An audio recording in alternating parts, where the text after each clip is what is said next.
Hi everybody, Jason with Happy Tales. Second morning in a row, we woke up, well I shouldn't say we woke up, but Beth went to use the shower and then we have water on the floor. Yesterday I thought, because, don't mind the towel, we had to use that to dry up some of the water. We have these trifold doors here, so I thought maybe the door wasn't closed all the way and water was coming down. Because I have an access panel that is down here. I pulled that off. There's a heater grate right here. I pulled that out. Everything underneath here was bone dry, but we had water all right here. And then there's a panel that's normally here. That panel right there. It's normally right here, and we had water here. And you can still see we had water here again this morning. I thought, like I said, that maybe Beth had accidentally left that door open, but that wasn't the case. Because we couldn't replicate it. We ran the shower yesterday for about 30 minutes. No leaks, no water, no nothing. We're like, okay, this is really bizarre. So that's why we came up with that.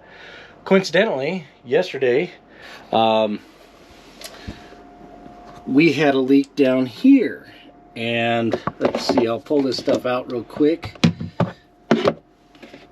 and hopefully that light isn't too bright that it's blinding everything. But there's a plastic shutoff valve right here for the sink, and it was leaking right here, ran down and was leaking out of the slide down on the basement. So what I did is I put a 3/4 hose clamp on there, tighten it down, it solved the problem. I couldn't get my PEX crimp tool in there, that's why I used the hose clamp. So coincidentally, that's what our problem is. We have a manifold, which I'll show you here in a minute. Same problem. What's happening is the hose is warming up. It's a rubber hose. It's been in the 20s at night, so this stuff gets kind of cold, just because there's no direct heat. The hose warms up first and before that plastic does, so it creates an opening for the water to come through, and it's causing a leak. This isn't a van light problem specifically. This could be anything that's got these plastic fittings, which is pretty much any RV. So that's why I'm showing this real quick. I'll show you the parts I used and how to fix it, and I'll try to contortion up and show you where it's leaking on the manifold, so that you know, if you ever wake up in the morning and there's water on the floor, you'll know why. Okay, so we're kind of wedged up in here, but you can see the black turnoff valve that comes down from the red PEX, and then the white and red rubber line, the braided line, that's where our leak is. Our leak is coming down right from there, and then it kind of runs down this hose here, right here, and then it's dripping on the floor. So like I said, it was a fun one to find. As you see, my hat's all crooked. Basically, I'm just going to take one of these little guys, I'm going to put it right up against that crimp, and I'm going to tighten it down. I'll save you the video of it. I'll show you obviously the before, which we just saw, and then I'll show you the after, just because it's tight space down there. I'm going to be wedged in there trying to get it. There's just, you can't, I'm sure you probably could, but I can't figure out how to video that. So again, we took these panels off here and here, looking for the leak, because like I said yesterday, we had the leak over here on the sink, which coincidentally is the same exact thing. So I'm going to slap this guy up there. $1.19 for this guy, okay?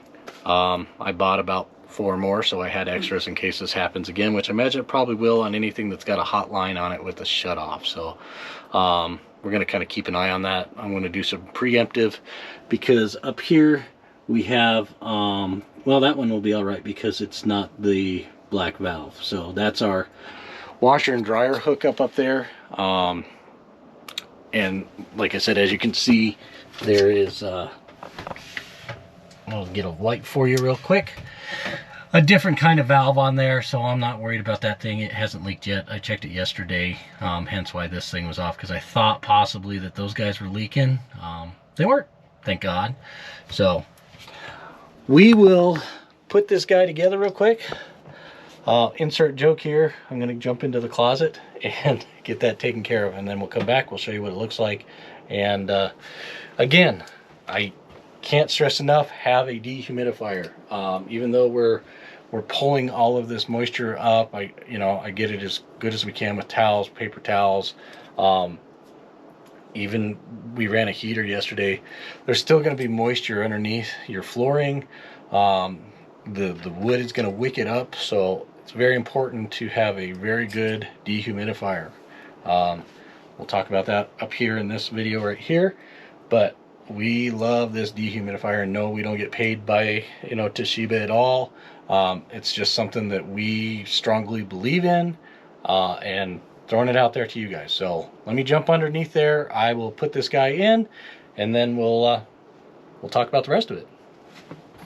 So as you can see, it is really tight up in here.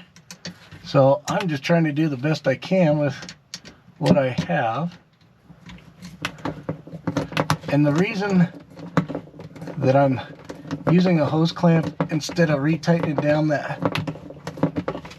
crimp is I can't get, the crimp is on the, where is that? The crimp's right here.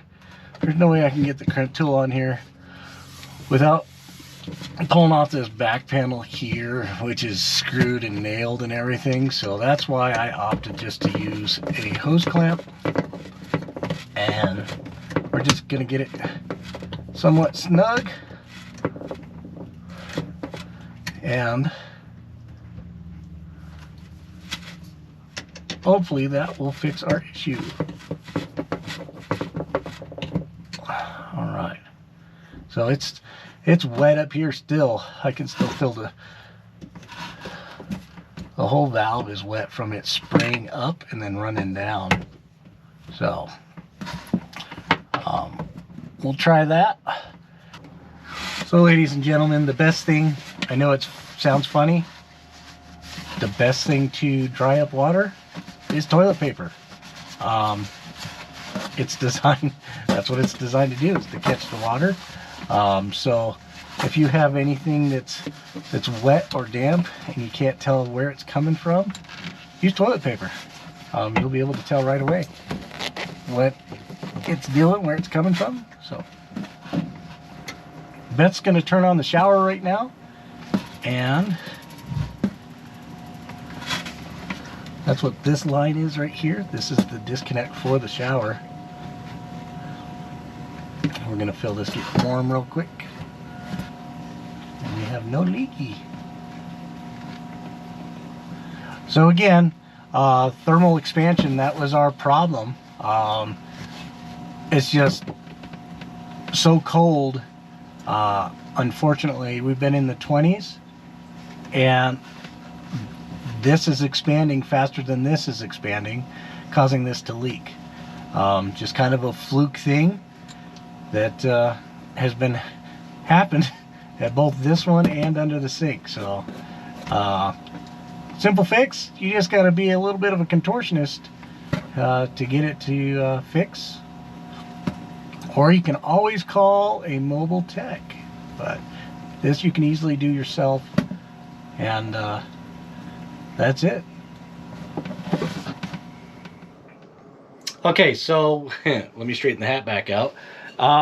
Same thing, we've gone through, put that hose clamp on there, and now we're just gonna leave this open, just because, like I said, there's gonna be a little bit of water residue down here. You can kind of see it on that imitation grout line. So we're gonna run this dehumidifier. We're gonna run this all day. We'll check it, even if tonight it's still a little damp, we'll just keep it running. We'll pull all that moisture out. It was kind of a pain. It was a pain to find. Easy fix, you know, $2 to fix both that one that I showed you earlier and this one down here. I'm not sure if I mentioned earlier, it is a 3/4 inch hose clamp. The OD on these guys are about 5/8, so 3/4 perfect. I use a, grab it here. Let's see if I can, I don't know if you can see that, but 1/4 nut driver, tighten them right down. They do have a standard on there, but a nut driver is so much easier because it doesn't slip out. And as you saw in this earlier part of this video, that was a very confining space. So what happened and why did it do it? Well, thermal expansion. The hose expanded faster than the turnoff valve did, the plastic. So it's just, it happens. We're these attics, well, I shouldn't call them attics, but the closets, they're in the nose cap. They don't have any heat in there, so they're, and you know, all this plumbing is residual into cubbies. So that's why I always say, always, even if you have space heaters like you see here, always run your furnace. We do it in conjunction, so we run the furnace at night. Unfortunately, it's just not heated in there. So we leave this door normally cracked, but it wasn't enough. As you saw, we're in the 20s at night, and yes, we are being wrong. Yes, we are. But it just doesn't get enough warmth up there. This one here is on a slide, so that was laying right on the bottom end of the slide, so it's got cold air coming up on it. It just isn't, these things just aren't, they're not efficient. Yeah, they're not your house, okay? They're not, you know, insulated as well as, so you kind of have to take a couple extra steps to make this stuff work for you. So if you have any questions, let us know. Sorry to keep rambling on here. I just kind of wanted to show you a step-by-step on how to do this guy and how to fix a leak if you have it. That's usually where most of your leaks are going to come from, are your junctions. So if you have a water leak, always check. This is what ours happened to be, was right at the shutoff valves in 2 different places. So if you've got any questions, let us know. Hit us down in the comments, and we'll see you next week. Thanks Bye, again. everybody.